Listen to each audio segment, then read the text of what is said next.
কৃষ্ণৰ কীৰ্তন শুনি চিত্ৰলে অনেক সন্তে পুত্ৰ দ্বাৰা বিষয় অবিষয় সুখ সেহি মতে ভৈলা গোপী কৃষ্ণ সন্মুখ কৃষ্ণে হৰাই লম্ব চিত্ত হৰাই চেতনা অকিন্ভয় পাৱনীয়া ৰত্নৰ কংকণ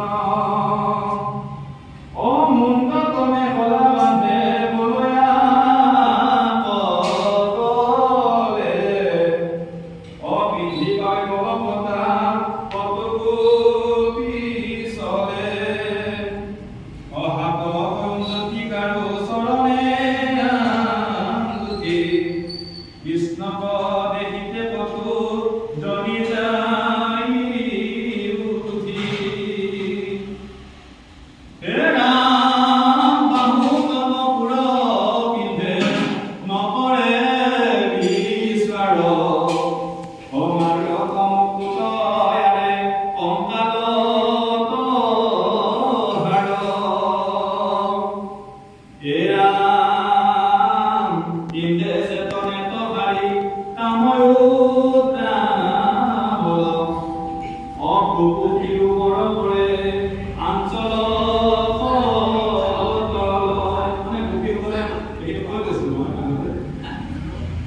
গোপীসকলে মানে এনেকুৱা ভাৱ হৈ গ'ল যে কৃষ্ণক আমি কেনেকৈ লগ পাওঁ গোপীসকলৰ মনত এনেকুৱা হৈছে তেওঁলোকে কৈ গ'লে যে ভৰি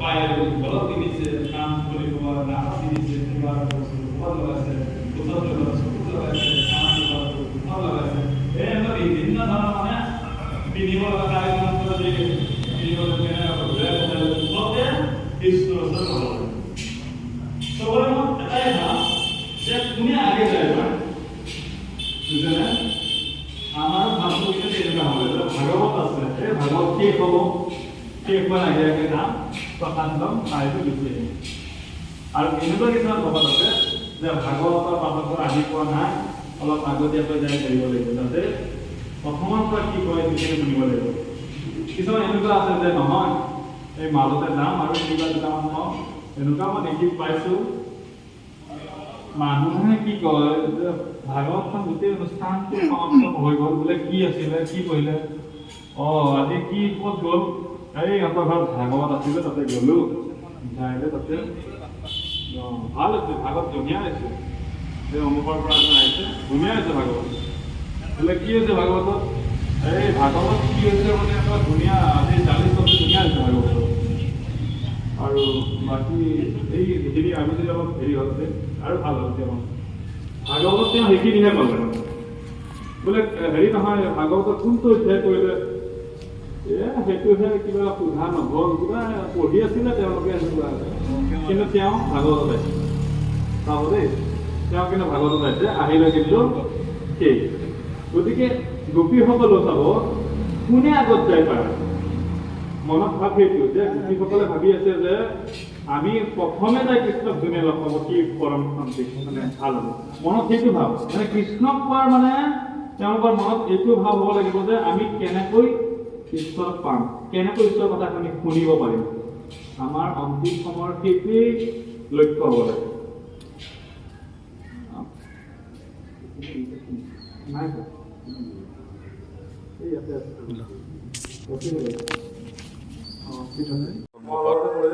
আজি পাণ্ডুপুতি লেপৰ ভাঙাৰাগোসাঁই নামঘৰৰ সমূহ ভক্তপ্ৰাণ ৰাইজে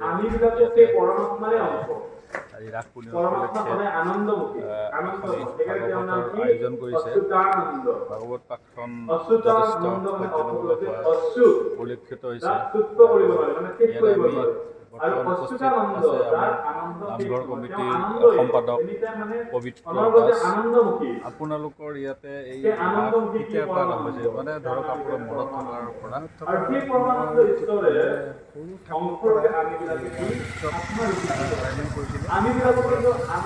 ভগৱত পাতে আৰু আয়োজন কৰা হয় 40 বছৰমান হৈছে 40 বছৰ মই জানাত মোৰ এতিয়া বয়স আমি 60 কিহৰ কাৰণে বছৰ। গতিকে গতিকে আমি মই এই কাৰণে আমি মায়া দ্বাৰা আবৃত হৈ আছো। 20 বছৰমানৰ পৰা জানো আৰু ইয়াতে ৰাস মানে এনেকুৱা আমাৰ গাড়ী এখন আছে আনন্দ পাইছো। মানে ক'ব বিচাৰিছোঁ যে আচলতে আমি কমচে কম 60 বছৰ ওপৰ হৈছে। আপোনাৰ যিটো বয়স 60 বছৰ পাৰ হোৱা বুলি কৈছে, ইতিমধ্যে হয়তো তাৰো হয়তো 20 বছৰ পাৰ হোৱা হৈছে, মানে 80 বছৰমানৰ ভিতৰত ধৰিব পাৰি আৰু। আপুনি কেতিয়াৰ পৰা ইয়াত জড়িত হৈ আছে? প্ৰায় 10 বছৰমানৰ পৰা ইয়াত জড়িত হৈ আছে। সৰুকালত আৰু আছিলোঁ, সৰুকালত শিশুকালত শৈশৱ পাৰ হোৱাৰ পিছত চাকৰি সূত্ৰে কিছুদিন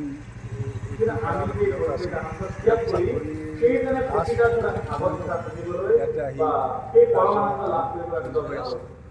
ওতপ্ৰোতভাৱে জড়িত হৈছোঁ 2022 চনত ওতপ্ৰোতভাৱে জড়িত। এই বিষয়ত আপুনি কিবা ক'ব বিচাৰিছে? হয়, অলপ এইটো আমাৰ আপোনাৰ একচুৱেলি সতিলাপুৰৰ এই মন্দিৰটো, এইটো শিৱ মন্দিৰ মানে ভাঙাৰা গোঁসাইৰ নামঘৰ। ভাঙাৰা গোঁসাই মানে শিৱ মন্দিৰৰ লগত নামঘৰটো জড়িত হৈ আছে। এই নামঘৰত বিভিন্ন মানে শংকৰদেৱৰ তিথি, ৰাস উৎসৱ, শিৱৰাত্ৰি, দৌল যাত্ৰা ইত্যাদি ইত্যাদি যিমান ধৰ্মীয় অনুষ্ঠান আমাৰ গাঁওখনৰ আছে, গোটেইখিনি এইটোৱে আমাৰ প্ৰাণকেন্দ্ৰ। এই মন্দিৰটোৱে মানে ভাঙাৰা গোঁসাই নামঘৰটোৱে হৈছে প্ৰাণকেন্দ্ৰ। ৰাইজে বহুত কষ্ট কৰি মানে আগতে সেই সৰু পুখুৰী আছিল, গোটেই সতিলাপুৰৰ ৰাইজে লগ লাগি এইটো ৰূপ দিছে।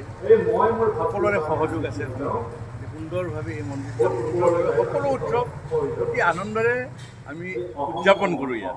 মানে ক'বলৈ বিচাৰিছে যে আচলতে 1 নম্বৰ ৱাৰ্ডৰ সতিলাপুৰ অঞ্চলৰ এই ভাঙাৰা গোঁসাই নামঘৰটো এটা বিখ্যাত নামঘৰ আৰু পুৰণি নামঘৰ, আৰু এইটোৱে এই অঞ্চলৰ বিখ্যাত পুৰণি আৰু এই অঞ্চলৰ প্ৰাণকেন্দ্ৰ।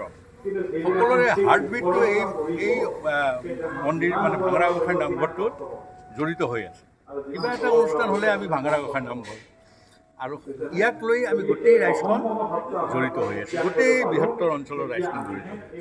এইটো পৰিলক্ষিত হৈছে। ইতিমধ্যে আমি দেখিছোঁ যথেষ্ট সংখ্যক ভক্ত ৰাইজ ইয়াত উপস্থিত হৈছে, আৰু ইতিমধ্যে মহিলাসকলো আহি উপস্থিত হৈছে। তেওঁলোকে অলপ নাম প্ৰসংগৰ আয়োজন কৰিব।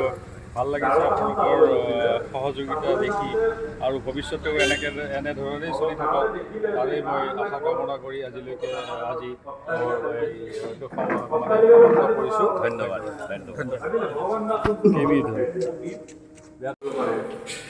মনত যিবিলাক বৈষয়িক চিন্তা আছে সেইবিলাক আঁতৰ কৰিব পাৰে। আপোনাৰ সদায় ইমান ধুনীয়া তাতে বহি আছে, শাস্ত্ৰ কথা শুনি আছে, এইখিনি সময়ত হয়তো আপোনাৰ ঘৰলৈ মনত হয়তো পৰা নাই, বা বেলেগ কথা হয়তো মনত পৰা নাই, যদিহে ভাগৰ কথা মই শুদ্ধভাৱে ক'ব পাৰিছোঁ ইয়াৰ পৰা। গতিকে এই যে বহি থাকিব পৰা বা একান্তমে ঈশ্বৰৰ ওচৰত লাগি থাকিব পৰা মনটো, এইখিনি সাধুসংগত ওপৰত। সাধুসংগত যেতিয়া প্ৰথমতে নাহে, প্ৰথমতে আমাৰ মনতে ভাব যে কি অলপ উঠি যাব লাগে, কিবা লাগে, কিন্তু যেতিয়া আপুনি অভ্যাসৰ দ্বাৰা ইয়াত চলাই থাকিব, তেতিয়া কি হয়, আমাৰ মনটো স্থিৰ হয়, স্থিতপ্ৰজ্ঞ হয়।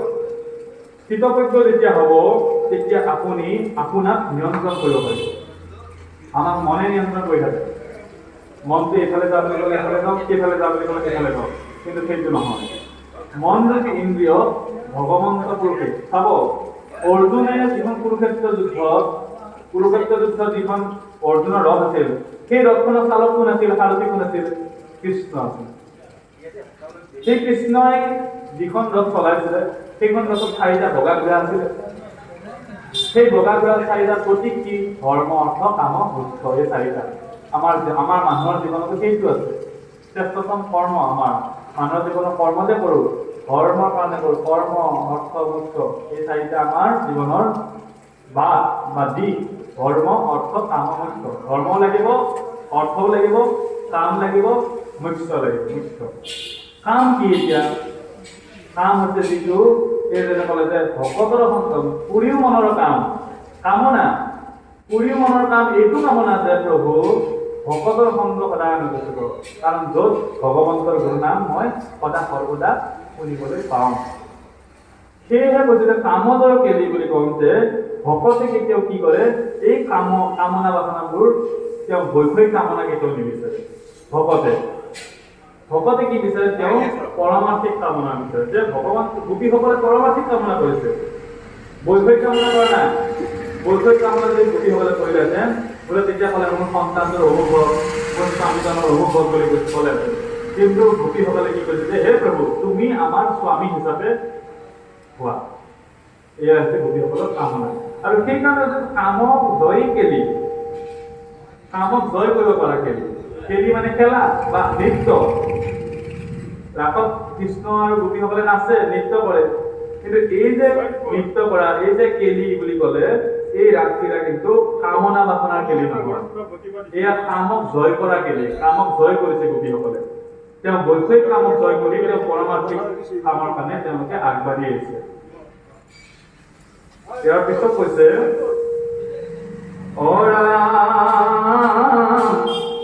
বন পুদেশিলা চন্দ্ৰ ৰশ্মিয়ে